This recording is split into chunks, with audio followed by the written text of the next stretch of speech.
Hello friends, स्वागत है आपका आपके अपने लीगल चैनल सोच पर प्रहार में। मैं हूं एडवोकेट सनी शर्मा और दोस्तों आज की इस वीडियो में कुछ प्रैक्टिकल बातें आपको बताने वाला हूं। दोस्तों, जब आप मैट्रिमोनियल विवाद में होते हैं तो आपके ऊपर बहुत सारा प्रेशर होता है क्योंकि लड़की के पास बहुत सारे पॉइंट्स हैं और लड़के के पास कुछ भी नहीं है। कहने का मतलब, जब लड़की अपने मायके चली जाती है, आपके बीच में बस थोड़ा सा विवाद ही हुआ है, तो अपनी कंप्लेंट्स में वो क्या क्या कह सकती है। देखिए, कई बार आप कहते हो हमें तो पता ही नहीं उसने क्या कंप्लेंट दी हो, लेकिन मुझे पता है उसने क्या कंप्लेंट दी है और वो क्या कंप्लेंट देगी, वो मैं आपको बताता हूं। देखिए, उसकी कंप्लेंट में सबसे पहले तो होगा हमने शादी में इतना पैसा खर्च किया, जो एक्चुअल में किया भी हो सकता है और अधिकतर केसों में नहीं किया होता है। अगर 1 लाख खर्च करती है तो 50 लाख उसमें लिखती है। और दूसरा लिखती है कि शादी के बाद से ही मेरे पति और मेरे पति के सारे घर वाले यानी सास ससुर ननद देवर जो भी घर पे हैं वो सारे मेरे को प्रताड़ित करते थे, मेरे को परेशान करते थे, मेरे को पीटा जाता था और मुझसे कहा जाता था कि अपने पापा के यहाँ से इतने रुपए लेकर के आओ। अब आप ये मत सोचना कि आपने कभी नहीं मांगा, वो तो मुझे भी पता है मांगा है या नहीं मांगा है, लेकिन कंप्लेंट में ये जरूर लिखा जाएगा।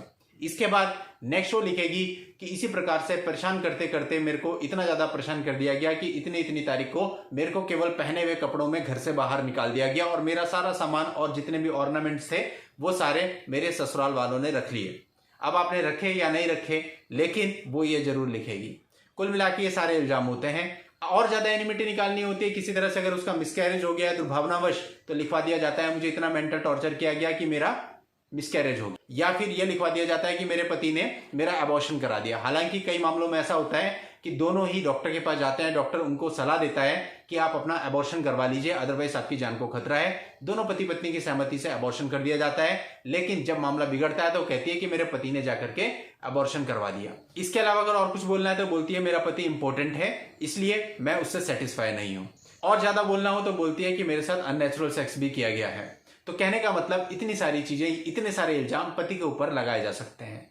अब कुल मिला के बात, हम अभी वो नहीं कर रहे हैं कि इल्जाम सही है या गलत है।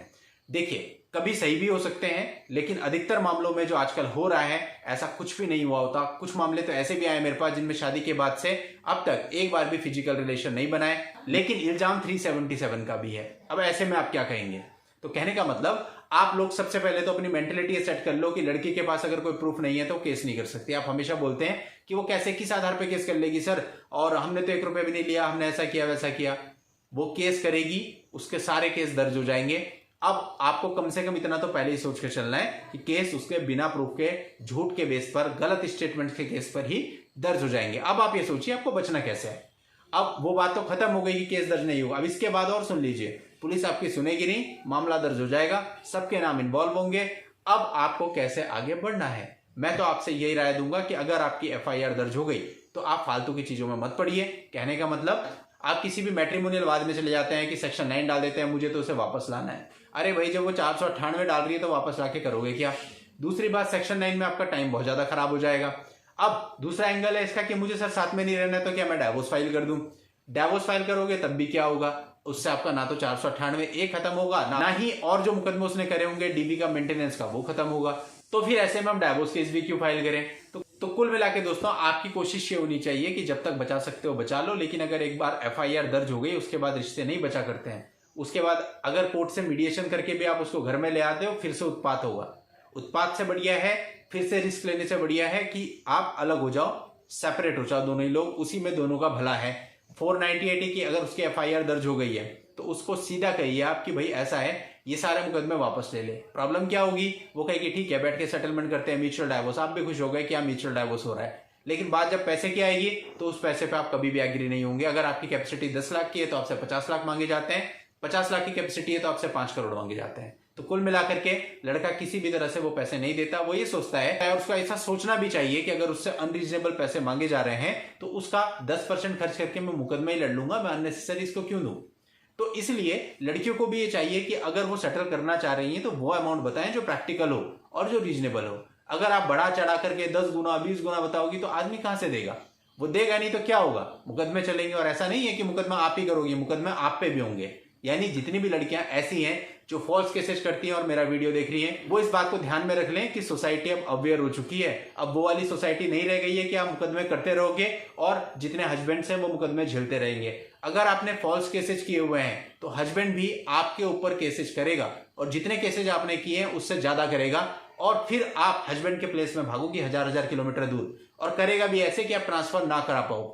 क्योंकि मैं और मेरे जैसे कई लोग इस देश में बैठे हैं जो कि उनकी हेल्प कर सकते हैं प्रैक्टिकल लेवल पे, और हम हेल्प भी उसी की करते हैं जो एक्चुअल में सही होता है। ऐसा नहीं है कि हमारे पास स्त्रियां नहीं आती, बहुत सारी महिलाएं ऐसी भी आती हैं जो एक्चुअल में प्रताड़ित हैं, और उनके लिए हमने जो कर सकते थे किया है और आगे भी करने को तत्पर हैं। लेकिन जो फॉल्स केस महिलाएं करती हैं, इनके लिए तो हम बिल्कुल ऐसे हैं कि हम पति को पूरा सपोर्ट करेंगे, पति की तरफ से इतना कुछ करवाएंगे कि फिर आप परेशान हो जाओगी।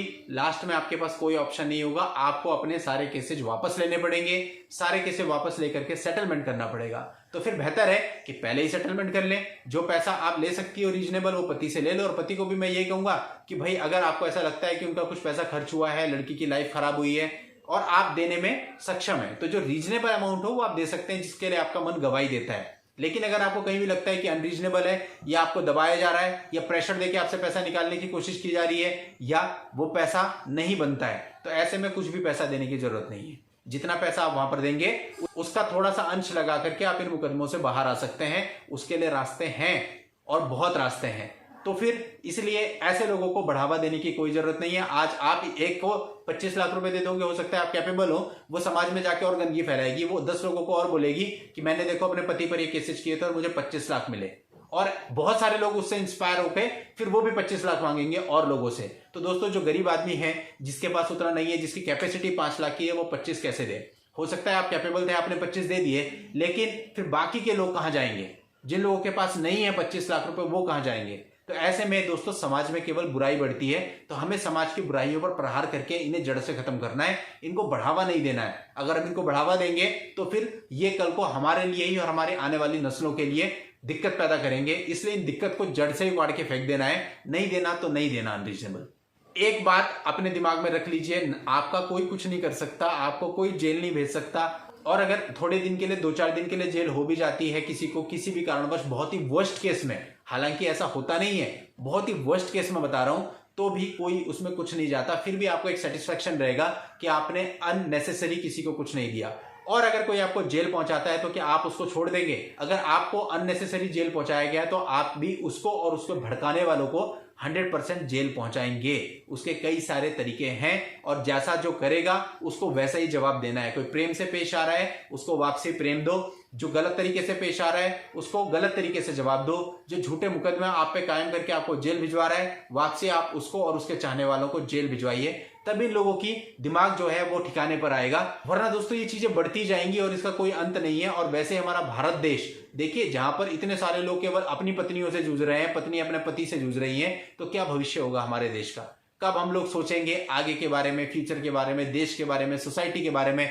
हमारी सोच ही वहां तक नहीं जाएगी, क्योंकि हम तो अपने ही घरों से बाहर नहीं निकल पा रहे हैं, अपनी परेशानियों से बाहर नहीं निकल पा रहे हैं। तो दोस्तों, ऐसे में देश का विकास क्या होगा? देश तो छोड़िए, हम अपने बच्चों का भी विकास नहीं कर पाएंगे, अपना भी विकास नहीं कर पाएंगे। मेंटली ही हम लोग इतने ज्यादा परेशान हो जाते हैं कि हमारा अपने ही कामों में मन नहीं लगता।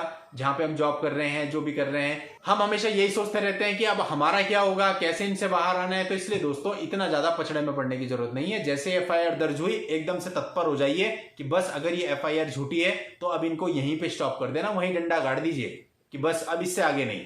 क्योंकि अगर आप बैठे रहेंगे आराम से, एफआईआर को सोचेंगे अब चार्जशीट फाइल होगी, फिर मैं बेल कराऊंगा, तो भैया तब तक तो डीबी एक्ट भी पड़ जाएगा, मेंटेनेंस भी पड़ जाएगा, 2-4 और भी डाल देंगे अगर चाहें तो, मेंटेनेंस शुरू हो जाएगा, वो देना पड़ जाएगा, फिर कितनी जगह भागोगे? तो बेहतर है कि जैसे ही एफआईआर डाली वैसे ही आप काउंटर ब्लास्ट करो।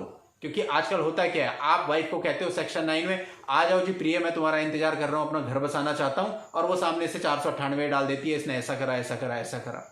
तो इस तरह से काउंटर ब्लास्ट में सारे केसेज वो आप पे करती है। तो दोस्तों, झूठा मुकदमा करने वाली लेडीज पर एफआईआर होते ही काउंटर ब्लास्ट कीजिए।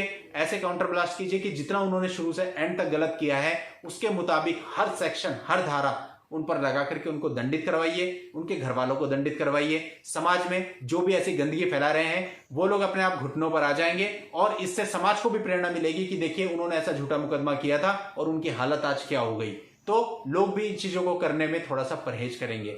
और जो लोग मैरिज नहीं कर रहे हैं, जिनके रिश्तों की बात चल रही है, उनको चाहिए कि वो कॉन्ट्रैक्ट मैरिज करें। कॉन्ट्रैक्ट मैरिज का प्रावधान हमारे देश में नहीं है, लेकिन फिर भी ये कैसे की जा सकती है, इसके लिए टेक्निकल चीजें क्या है वो मैं आपको बता सकता हूं। और आप अपने बच्चों की अगर शादी कर रहे हैं तो उसी ग्राउंड पर अब कीजिए, बिना उसके बिल्कुल मत कीजिए। कल को ये लोग कह नहीं पाएंगे हमने शादी में इतना पैसा खर्च किया, इतना दहेज दिया, ऐसा हुआ वैसा हुआ। इनकी सारी जो भी गलत चीजें बोलते हैं उन सब पर एकदम से लगाम लग जाएगी। और दोस्तों यदि आप अपनी किसी पर्सनल समस्या के लिए मुझसे बात करना चाहें तो उसके लिए इस वीडियो के नीचे डिस्क्रिप्शन में मेरा व्हाट्सएप नंबर दिया हुआ है। उस व्हाट्सएप नंबर पर व्हाट्सएप मैसेज करके आप अपनी अपॉइंटमेंट बुक करके मुझसे बात भी कर सकते हैं, मिल भी सकते हैं।